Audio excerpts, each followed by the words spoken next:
Minasang konnichiwa, welcome po sa lesson 28 at God bless you po sa inyong lahat. Ang unang pattern po natin sa lesson 1 ay verb 1, nagara, verb 2. Dito po sa verb 1, tatanggalin po natin yung pinaka-mas na formula po niya.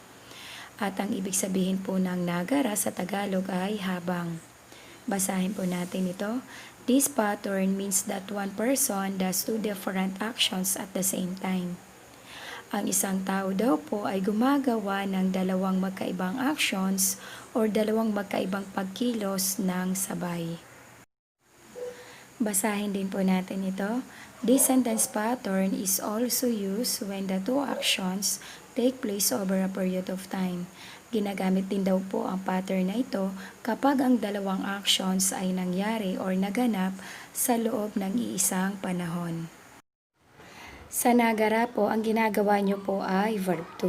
Habang ginagawa nyo po ang verb 2, ginagawa nyo rin po ang verb 1. Example po tayo, ongako kikimas, ontenshimas. Gagawin po natin siyang nagda-drive habang nakikinig ng music. Isulat po natin yung verb 1 natin. Ongaku. Tapos yung kikimas po, tatanggalin po natin yung mas form. Yung pinaka-verb stem lamang po ang matitira. Tapos ilagay na po natin yung nagara. At kopyahin na po natin ito ng buo.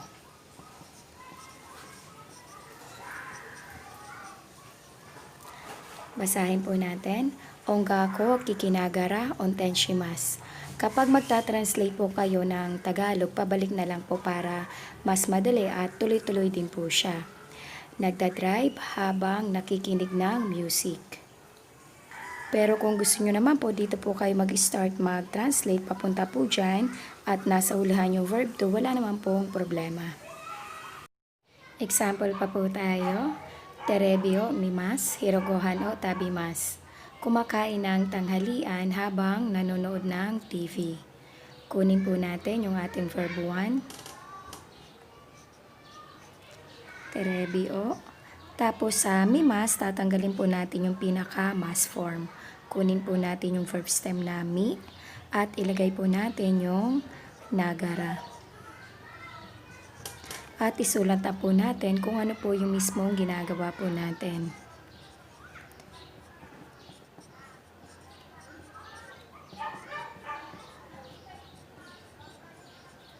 Basahin po natin. Terebio minagara, hirogohan o tabimas. Kumakain ng tanghalian habang nanonood ng TV. Example po tayo sa isang gamit po ng nagara. Yung dalawang action ay nangyayari sa parehong panahon. Basahin po natin ito. Arobaito shimas. Daigaku de benkyou shiteimasu. Gagawin po natin siyang nag-aaral sa college or university habang nagpa-part-time. Kapag sinabi pong arobaito ay part-time.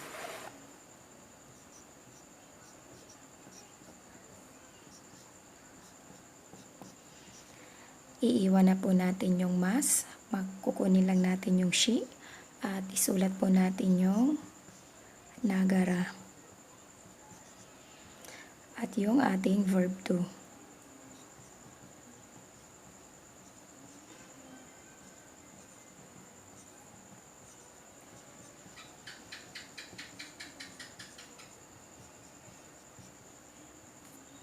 Basahin po natin. Arobaito shinagara, daigaku de benkyou shiteimasu.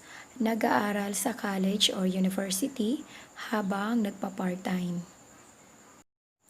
Pattern number 2 na po tayo. Ang pattern number 2 po natin ay verb te form imas. Ito po ay natutunan natin sa lesson 14 at lesson 15. Sa lesson 14, ito yung mga action na nagaganap or nangyayari ngayon. Sa lesson 15 naman po, ito yung action na ginawa noon na hanggang ngayon ay nangyayari pa rin. At yung habitual action at yung mga action na paulit-ulit lang pong ginagawa or nangyayari. Dito po sa lesson 28, Here is often used along with such adverb as itsumo, mainichi, and maishu. At kung ano-ano pa po. Maglalagay lamang po tayo ng mga adverbs na katulad po nito dito po sa lesson 28. May example na po akong sinulat dito. Basahin po natin. Kapag free, laging nanonood ng TV.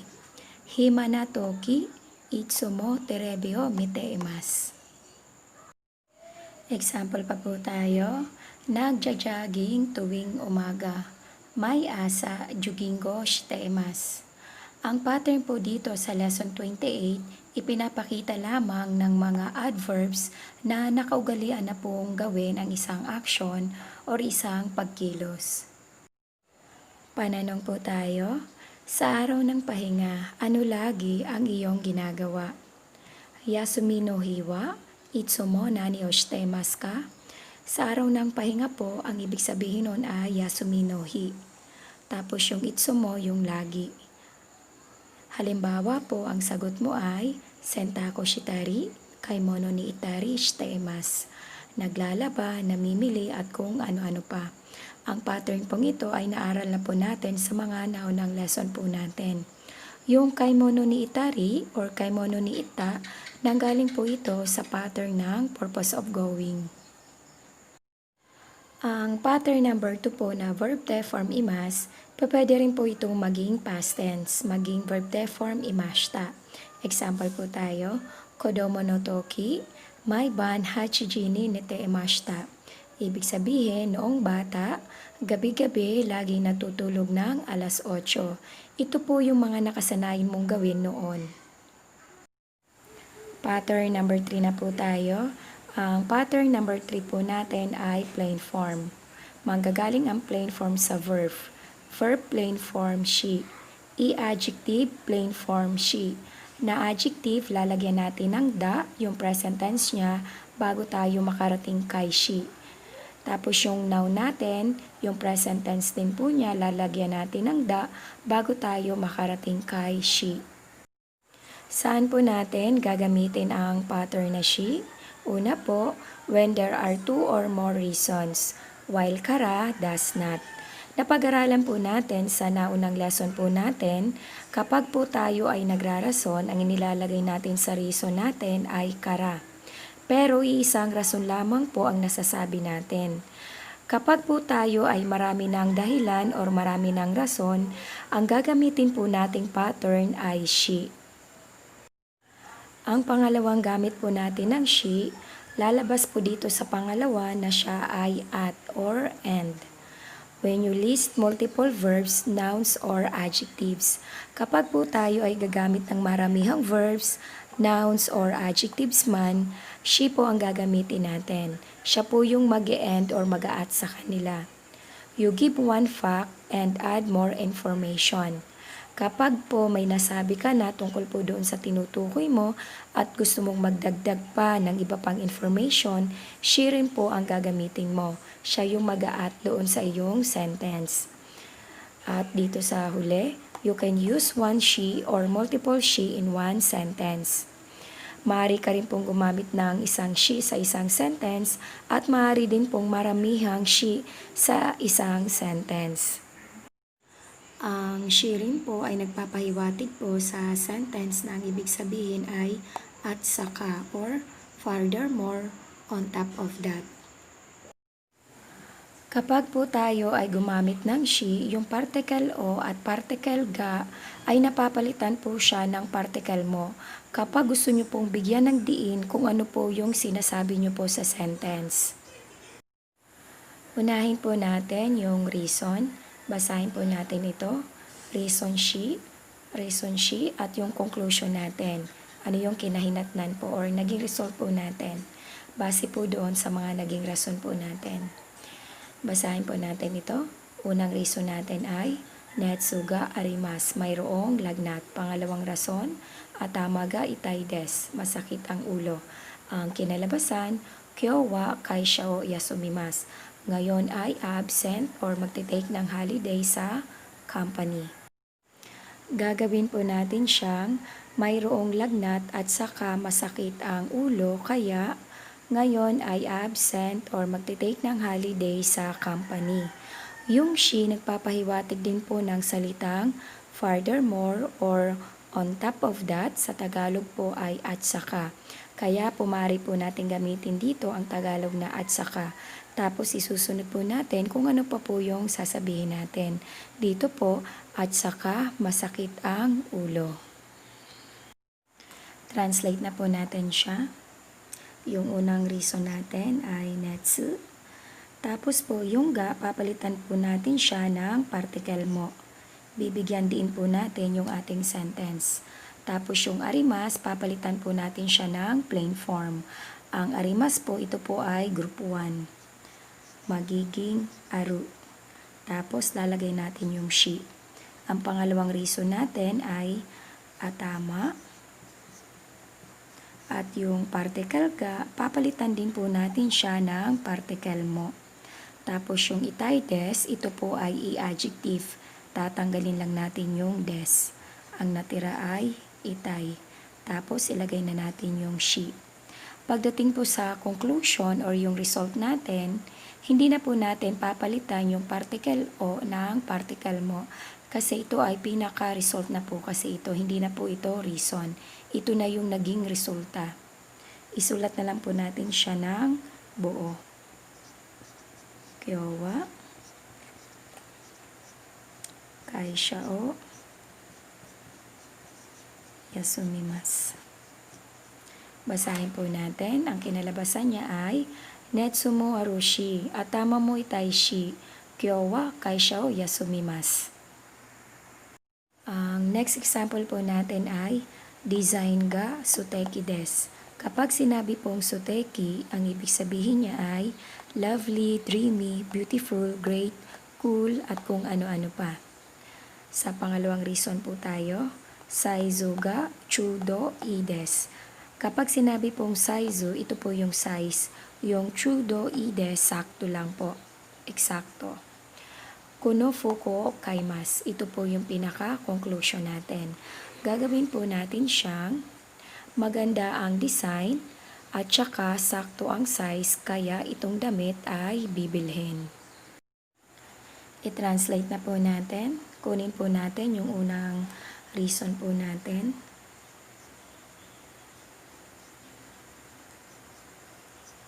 Yung particle ga, papalitan po natin siya ng particle mo. Tapos po dito, pagdating kay suteki, ang rules po ng she, kapag na-adjective or noun, ay lalagyan po natin ng da. Kaya po si suteki, magkakaroon po siya ng da. Saka natin ilalagay yung she. At yung pangalawang reason po natin, at yung particle ga, magiging particle mo. Tapos yung chudo. Yung i-des, pumapasok po siya sa i-adjective. Kaya po, tatanggalin lang natin yung des. Tapos ilagay na natin yung she. Pagdating po sa result or conclusion, isusulat na po natin siya ng buo. Yung particle niya, hindi na po natin gagalawin or papalitan.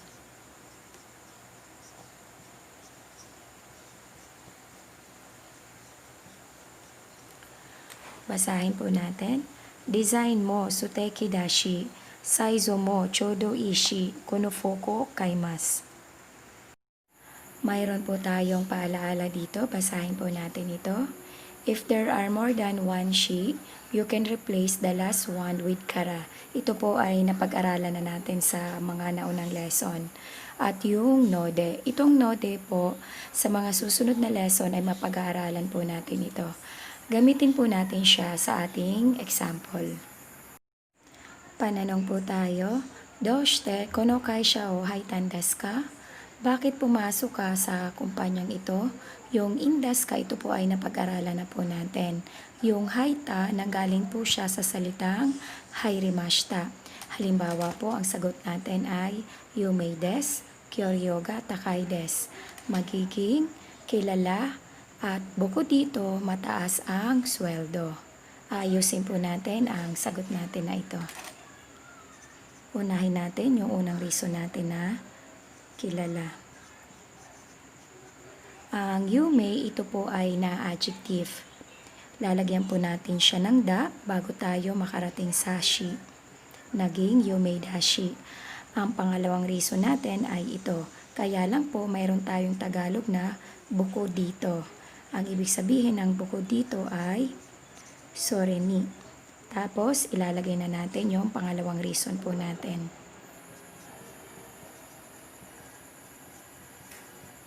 Curio. Pag sinabing curio ay sweldo. Tapos po yung particle ka, papalitan natin siya ng mo. Tapos ilagay na po natin yung nasa dulo. Takay des. Tapos po ilalagay natin yung kara. Sa pinakahulihan ng ating reason. Basahin po natin. Yomei dashi, soreni, curio mo, takay des kara. Ang ibig sabihin ulit, kilala at bukod dyan, mataas ang sweldo po kasi. Example pa po tayo. Doshite ano pa niya wa yoku uriron desu ka? Bakit ang bakery na yon ay mabenta? Kapag sinabi pong panya ay bakery. Tapos yung uriru, ito po ay to sell or benta. Yung yoku, siya po yung nagdala para masabi natin ang salitang mabenta. Halimbawa, ang sagot natin ay oishi desu, yasui desu. Magiging masarap at mura po kasi. Ang unang reason po natin ay oishi. Ito po ay i-adjective. Tatanggalin lang natin yung des. Tapos ilagay natin yung shi. At yung pangalawang reason natin ay mura po. Yasui. Des. Tapos ilagay natin yung kara sa dulo. Naging oishi shi yasui desu kara. Sa pangalawang gamit po tayo ng shi natin na ang magiging shi natin dito, ang ibig sabihin ay and or at. Basahin po natin ito. Kuno kuruma wa katachi ga ii desu. Kapag sinabing katachi, shape or hugis or form. Iro ga kirei desu. Ang iro ay kulay. Nedan ga sonnani takakunai desu. Ang nedan ay presyo. Yung sonnani, much or so much. Tapos yung takakunay ay hindi mahal. Kaya pag pinagsama ang sonnani takakunai desu, ang ibig sabihin niyan ay hindi masyadong mahal. Gagawin po natin siyang itong sasakyan ay maganda ang hugis at maganda ang kulay at ang presyo ay hindi masyadong mahal. Isulat na po natin yung unang sentence natin, yung kuruma wa katachi ga ii desu. Yung ga, papalitan po natin ito ng particle mo.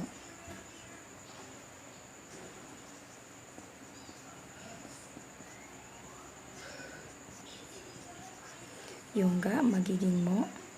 At yung ii desu, ito po ay i-adjective, kaya tatanggalin lang natin yung des at lalagay natin dito ay shi. Tapos yung pangalawang sentence natin ay iro ga kirei desu. Yung ga, papalitan din po natin ng mo. At yung kirei desu, itong kirei, ito po ay na-adjective. Tatanggalin natin yung des at yung na-adjective natin na kirei, lalagyan po natin siya ng da. Tapos ilalagay natin yung shi. At yung last sentence natin na nedan ga sonnani takakunai desu. Susulat na po natin. Pero yung ga, papalitan din po natin ng mo.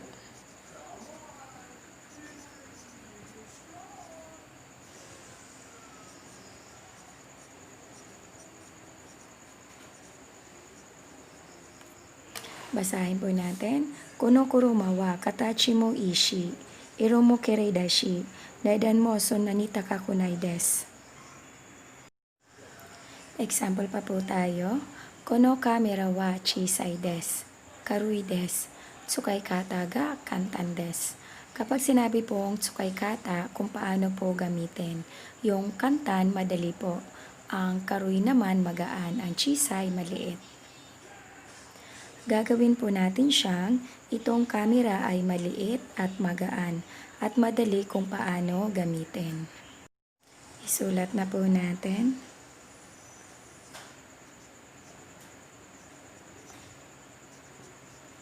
Yung chisai, ito po ay i-adjective. Tatanggalin natin yung des, maglalagay na po tayo ng shi. Tapos yung karoy, ito rin po ay i-adjective. Tanggal des lang, tapos ilagay na po natin yung shi. At yung last sentence natin na tsukay kata ga kantan des. Yung ga, papalitan po natin ito ng mo.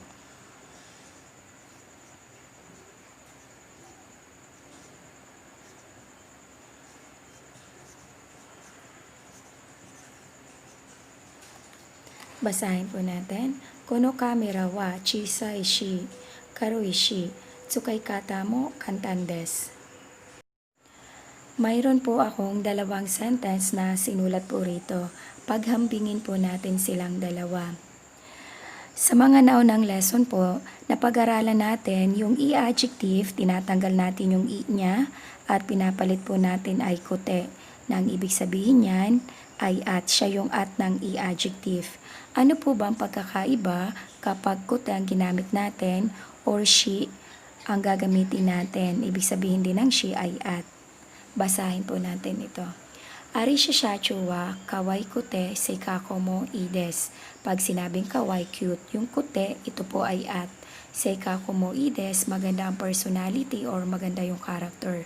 Kapag kote ang ginamit natin, ibig sabihin po kung ano po yung nabanggit nyo po rito, ito po yung katangian ni ari shashacho na masasabi mo lang kung ano yung binanggit mo po. Basahin po natin ito. Ari shashacho wa kawai shi seikako mo ides. Kapag she po ang ginamit nyo, ibig sabihin po hindi lamang cute at hindi lamang po maganda ang personality or character kung sino po yung pinag-uusapan po natin dito. Ang she, nagpapahiwatig din po kasi ito na bukod sa nabanggit or bukod dun sa sinabi mo, mayroon pa pong ibang katangian kung sino po yung pinag-uusapan natin. Mayroon pa po tayong paalaala. Basahin po natin ito. Also, you finish the sentence with she to make your point in colloquial Japanese. Maaari daw pong matapos ang sentence natin sa she. Basahin po natin ang conversation pong ito. Yoku kono kisati ni koron desu ka? Pag sinabi pong yoku, madalas. Ang kisatin po ay coffee shop. Yung kuro, ito po ay to come. Nagkaroon lang po siya ng indes. Sumagot naman po si B, koko wa nedan mo yasui shi, iongga ko mo kikiroshi. Pag sinabing nedan, presyo. Yasui, alam naman po natin, mura. Yung iongga ko, good music. Ito pong kikeru, ito po ay naka-potential verb. Ang ibig sabihin po nito ay makakarinig or maaaring marinig. Sumagot si A, surede, hitoga oin desu ne. Kapag sinabing surede, kaya naman. Nagagamit natin ang kaya naman or surede sa Nihongo kung ano po yung sinabi po natin sa unahan. Kaya nakapagsalita siya ng surede, hitoga oin desu ne. Kaya naman, maraming tao.